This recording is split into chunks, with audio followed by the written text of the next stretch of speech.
रात का सन्नाटा चारों ओर फैला हुआ था। ट्रक हाईवे पूरा सुनसान था। चारों ओर ठंड से हाड़ कपा देने वाली ठंड चल रही थी। हाईवे के चारों ओर घना जंगल था। उसी हाईवे पर एक मर्सिडीज दौड़ रही थी। उसमें 3 लोग सवार थे, राहुल, निधि और उनकी 10 साल की बेटी तानिया। राहुल अपने दोस्त सैफ के घर ईद की पार्टी में शामिल होने के लिए गया था और पार्टी करके घर लौट रहा था। निधि ने मुस्कुराकर ड्राइव करते हुए राहुल से कहा, कुछ भी कहो राहुल, आज तो ईद की पार्टी में मजा आ गया। हाँ, मेरा दोस्त बहुत ही बिंदास और हंसी मजाक करने वाला व्यक्ति है। मैंने देखा उसके घर पर शहर की एक से एक बड़ी हस्ती थी, मगर फिर भी वो उन सबको इग्नोर करके हमें इम्पोर्टेंस दे रहा था। हाँ, देगा क्यों नहीं, आखिर मेरा दोस्त जो है। सच में राहुल, अमेरिका से इंडिया लौटकर बहुत अच्छा फील हो रहा है। वैसे तुम्हारा दोस्त सचिन अभी तक नहीं आया अमेरिका से? निधि की बात सुनकर राहुल चौंक कर बोला, ओह शिट यार, उसका फोन आया था कि वो इंडिया आ रहा है। उसने बोला था कि मुझे एयरपोर्ट पर पिक कर ले। निधि बहुत नाराज होगा वो। कोई बात नहीं, उससे बोल देना कि तुम्हें बिल्कुल याद नहीं रहा। और फिर तुम्हें सैफ की इनवाइट की हुई ईद पार्टी में भी तो शामिल होना था। निधि ने इतना बोला ही था कि उसकी बेटी तानिया ने अपनी माँ की ओर देखकर कहा, मुझे भूख लगी है माँ, और प्यास भी। तानिया की बात पर निधि ने बुरा सा मुंह बनाकर उसकी ओर देखकर कहा, पार्टी में तो इतना खाया था तुमने, फिर भी भूख लगी है। निधि की बात पर तानिया ने मासूम सा चेहरा बनाकर कहा, कोई बात नहीं मम्मी, मुझे पानी ही पिला दीजिए। कितनी बार बोला है मुझे मम्मी मत बोला करो। पानी अभी नहीं है, आगे जाकर कोई शॉप पड़ेगी तो बोतल खरीद के दे दूंगी। निधि की बात पर राहुल ने मुस्कुराकर कहा, छोटी बच्ची है निधि, इतना नाराज होना सही नहीं है। राहुल ने इतना कहा ही था कि अचानक एक काली परछाई राहुल के कार के सामने आकर खड़ी हो गई। राहुल के पैर अचानक ब्रेक पर पड़ गए। गाड़ी तेज रफ्तार में थी। ब्रेक अचानक लगने से पलटते पलटते बाल बाल बची थी। राहुल के चेहरे पर भयानक ठंडी में भी पसीने के बूंद टपकने लगी। वो दोनों कार से बाहर निकल आए। निधि ने डरते हुए कहा, आखिर कौन था ये? ऐसा लगा जैसे कि कोई भयानक काली परछाई मेरे कार के सामने आकर खड़ी हो गई हो। वह दोनों काली रात के सन्नाटे में इधर उधर देखने लगे। तभी निधि को एक घने पेड़ के पास तो चमकीली हुई आंखें दिखाई दी। उसकी आंखें बिल्कुल भेड़ियों की तरह लग रही थी। निधि ने चीखते हुए राहुल से कहा, राहुल देखो कौन है वो, जल्दी से गाड़ी में बैठो, मुझे बहुत डर लग रहा है। राहुल ने उस तरफ देखा तो उसके रोंगटे खड़े हो गए। वो दोनों गाड़ी के अंदर बैठने ही वाले थे कि अचानक एक अजीब सा चेहरा वाला भयानक सा आदमी बिजली की रफ्तार से उनके सामने आकर खड़ा हो गया। राहुल ने देखा कि उसका चेहरा बिल्कुल सड़ा हुआ था और उसकी आंखें भेड़िए की तरह चमक रही थी। उसके लंबे लंबे बाल उसके कंधे तक आ रहे थे और उसके दांत भेड़िए की तरह बाहर की ओर निकल रहे थे। हाथों की जगह नुकीले पंजे थे।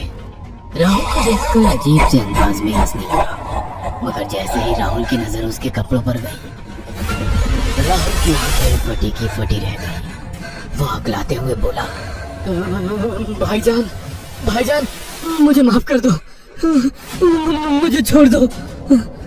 राहुल ने इतना कहा ही था कि अचानक उस अजीब से देखने वाले भयानक आदमी ने अपने पंजों से राहुल की गर्दन कसकर पकड़ ली और एक ही सेकंड में उखाड़ कर जमीन पर फेंक दी। राहुल के धड़ से लाल रंग का खून का फुहारा फूट पड़ा। इस भयानक मंजर को देखकर निधि के गले से एक जोरदार चीख निकल गई। निधि इससे पहले भागती कि अचानक उस भयानक देखने वाले आदमी ने निधि को पकड़ लिया और अपने नुकीले पंजे उसके पेट में गड़ा दिए और उसकी हथेलियां बाहर निकाल दी। निधि की एक दिल दहला देने वाली चीख सन्नाटे को चीर गई। अचानक हवा का एक बवंडर उठा और वो भयानक सा दिखने वाला व्यक्ति देखते ही देखते बवंडर के साथ गायब हो गया। तानिया ने डरते डरते निधि के मोबाइल से पुलिस और सैफ को बुला लिया और कुछ ही देर में वहां चारों ओर पुलिस की गाड़ियां थी। पुलिस ने राहुल के दोनों दोस्त सैफ और सचिन को वहीं बुला लिया। इंस्पेक्टर अर्जुन ने दोनों से कहा, मैंने ऐसी हत्याएं अपने करियर में कभी पहले नहीं देखी। ये काम तो ना किसी जानवर का लगता है, ना ही किसी इंसान का। सचिन कपकपाती हुई आवाज में बोला, आप कहना क्या चाहते हैं? कुछ कह नहीं सकता। जिस किसी ने भी इन दोनों को मारा है उससे एक बात तो साबित होती है कि वो इन दोनों से हद से ज्यादा नफरत करता था। अब सारी सच्चाई तो यह बच्ची ही बता सकती है। इतना बोलकर इंस्पेक्टर अर्जुन तानिया के पास चला गया, जो बेहद डरी हुई थी। तानिया ने आंखों देखी सारी घटना इंस्पेक्टर अर्जुन को बता दी। तानिया की बात सुनकर इंस्पेक्टर अर्जुन कंफ्यूज चेहरा लेकर मोबाइल पर किसी से बात करने लगे। सचिन इंस्पेक्टर के पास आ गया और सैफ भी डरता हुआ इंस्पेक्टर अर्जुन के पास आकर बोला, क्या हुआ इंस्पेक्टर? तानिया ने क्या बताया? उसने जो बताया वो काबिल यकीन नहीं है। उसकी बात पर किसी भी तरह से यकीन नहीं किया जा सकता। फिर भी कुछ तो बताया इंस्पेक्टर। हाँ, उस बच्ची के मुताबिक एक भूत ने निधि और राहुल को बड़ी बेदर्दी से मारा है। इंस्पेक्टर की बात सुनकर दोनों बुरी तरह से चौंक गए। क्या मतलब है इस बात का? बच्ची बेहद डरी हुई है। हम आगे की तफ्तीश जारी रखेंगे। निधि और राहुल तो चले गए, अब तानिया को मैं रख लूंगा। नहीं, राहुल मेरा अच्छा दोस्त था। तानिया अब मेरे साथ रहेगी। देखिए, बच्ची के माँ बाप अब इस दुनिया में नहीं है और आप दोनों भी शादीशुदा है।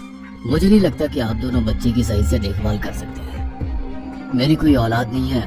मैंने अपनी पत्नी को फोन कर दिया है, वो भी IPS ऑफिसर है। ये बच्ची आज से मेरे साथ रहेगी। उसका मासूम चेहरा मेरे दिल में उतर गया है। अब तुम दोनों जा सकते हो। पूछताछ के लिए मैं जब भी तुम्हें बुलाऊं तुम दोनों आ जाना। इंस्पेक्टर ने ये बात बोली ही थी कि अचानक वहाँ पर मौसम बदल गया। चारों ओर काली घटाएं छा गई और एक भयानक बवंडर उठा और देखते ही देखते सब पुलिस वालों के सामने वो भयानक चेहरे वाला आकार सबके सामने खड़ा हो गया।